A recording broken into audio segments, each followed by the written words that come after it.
বানিয়েছি পনির টিকি। ভালো লাগে লাইক কমেন্ট শেয়ার করবে, বেশি বেশি টিকি সাবস্ক্রাইব করবে। নতুন নতুন রেসিপি আপনাদের কাছে হাজির করব। সুমিত্রা রান্নাঘর পনির টিকিয়া ভালো লাগলে লাইক কমেন্ট করবে। হরে কৃষ্ণ কৃষ্ণ কৃষ্ণ হরে হরে, হরে রাম দেখুন এর মধ্যে ক্যাপসিকাম, পনির টিকিয়া, লাল পিলা ক্যাপসিকাম, ছাতু, দই, গোলমরিচ, বিট নুন,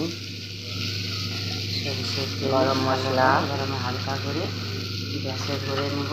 ভালো লাগলে আমার ভিডিওটা লাইক কমেন্ট শেয়ার করবেন। আর কড়াই গেঁথে স্পিলিং সেটা হালকা করে গ্যাসে দেখবেন, হালকা করে লাল লাল রেস্টুরেন্টের মতন হয়েছে। ভিডিওটা দেখুন বন্ধুরা, ভালো ভাই হোক কি দাদা হোক, কি ঠাকুমা হোক, দাদু হোক, ভাই বোন, কি দোষ হালকা করে শিখে নিচ্ছি।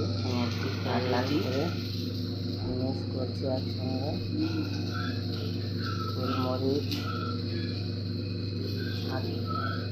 ছোলা ছাতু দিতে পারো, বেসন খেতে বেসন দিতে পারো, কম দিয়ে হালকা করে তাওয়াতে সরষের তেল দিতেও পারো। ভালো লাগলে আমার সরষের তেল খাইলে সরষের তেল দাও, রিফাইন তেলও দিতে পারো। আমি সরষের তেল দিয়েছি। সরষের তেল দিয়ে দেখুন হালকা করে চাটনিটা নিয়ে না, সে গোল চাটনিটা না করে নিয়েছি। চাটনিটা নিয়ে কথা চাটনিটা যে ভিজে আছে। ভালো লাগলে লাইক করবেন, শেয়ার করবেন প্লিজ প্লিজ। বন্ধুরা রান্নাঘর ভালো লাগলে লাইক করবেন, শেয়ার রান্নাঘর মিক্সড করে নিয়েছি। এখন সব করে ভরে নিচ্ছি। পুদিনা পাতা, রসুন, দই দেখুন বন্ধুরা চাটনিটা। ভালো লাগলে লাইক করুন, শেয়ার করবেন প্লিজ। সুমিত্রা রান্নাঘর আপনাদের কাছে নতুন নতুন রেসিপি হাজির করছি।